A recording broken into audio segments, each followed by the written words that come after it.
ಮಂಜುನಾಥ್ ಅವ್ರೆ, ಇವತ್ತು ನಿಮ್ಮ ತೋಟದಲ್ಲಿ ಇಲ್ಲೊಂದು ಹಂದರ ಹಾಕಿದಿರಿ. ಅದಕ್ಕೆ ಹೂಮಾಲೆಗಳನ್ನು ಹಾಕಿದಿರಿ.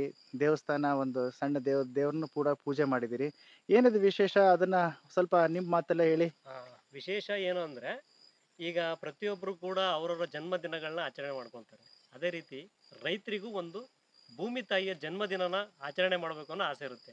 ಅಂದ್ರೆ ಜನ್ಮದಿನ ಅಲ್ಲ, ಭೂಮಿ ತಾಯಿಯ ಈ ಕಾಲಮಾನದಲ್ಲಿ ಏನಾಗಿರುತ್ತೆ ಅಂತಂದ್ರೆ ಈ ಋತುಮಾನದಲ್ಲಿ ಭೂಮಿ ತಾಯಿ ಬಸಿರ ಬಯಕೆ ತೀರಿಸೋದು ಅಂತ ಹೇಳ್ಬಿಟ್ಟು ಅಂದ್ರೆ ರೈತರ ವಾಡಿಕೆ ಪ್ರಕಾರ ಆ ತಾಯಿಯ ಬಸಿರ ಬಯಕೆ ತೀರಿಸಬೇಕು ಅಂತ ವಿಧ ವಿಧವಾದ ತರಾವರಿ ಅಡಿಗೆಗಳನ್ನ ಮಾಡಿಬಿಟ್ಟು ಇಲ್ಲಿ ಬಂದು ಆ ತಾಯಿಗೆ ವೈಭೋಗದಿಂದ ಚಪ್ರ ಹಾಕ್ಬಿಟ್ಟು ಆ ತಾಯಿಗೇನು ಹೂವು ಪುಷ್ಪ ಎಲ್ಲ ಪೂರ್ತಿ ಸಮರ್ಪಣೆ ಮಾಡಿ ಕೊನೆಗೆ ಏನು ಮಾಡ್ತೀವಿ ಅಂತಂದರೆ ಇಲ್ಲಿ ಬಂದ್ಬಿಟ್ಟು ಎಲ್ಲ ನೆಂಟರಿಷ್ಟೆಲ್ಲ ಬಂದ್ಬಿಟ್ಟು ಇಲ್ಲಿ ಒಂದು ದಿವಸ ನಾವೆಲ್ಲ ಕೆಲಸಕ್ಕೆ ರಜೆ ಮಾಡಿ ಆರಾಮಾಗಿ ಎಲ್ಲರೂ ಸಕುಟುಂಬ ಸಮೇತರಾಗಿ ಬಂದ್ಬಿಟ್ಟು ನೆಂಟರಿಷ್ಟನ್ನು ಕರೆಸ್ಕೊಂಡು ಕೂತ್ಕೊಂಡು ಚೆನ್ನಾಗಿ ಇಲ್ಲಿ ಪೂಜೆನೆಲ್ಲ ಮಾಡಿ ತಾಯಿಗೆ ಅವಳಿಗೆ ಬೇಕಾದಂಥ ಅಡಿಗೆಗಳನ್ನೆಲ್ಲ ಪೂರ್ತಿ ನಾವು ಅವಳಿಗೆ ಉಣಬಡಿಸಿ ತದನಂತರ ನಾವೆಲ್ಲ ಕೂತು ಊಟ ಮಾಡಿ ಸಮೃದ್ಧಿಯಾಗಿ ಒಂದು ಕನಿಷ್ಠ ಅಂದ್ರೆ ಒಂದು 2 ಗಂಟೆ ಕಾಲಹರಣ ಮಾಡಿ ಚೆನ್ನಾಗಿ ಮಾತುಕತೆ ನಡೆಸಿ ಇಲ್ಲಿಂದ ನಾವು ತೆರಳ್ತೀವಿ.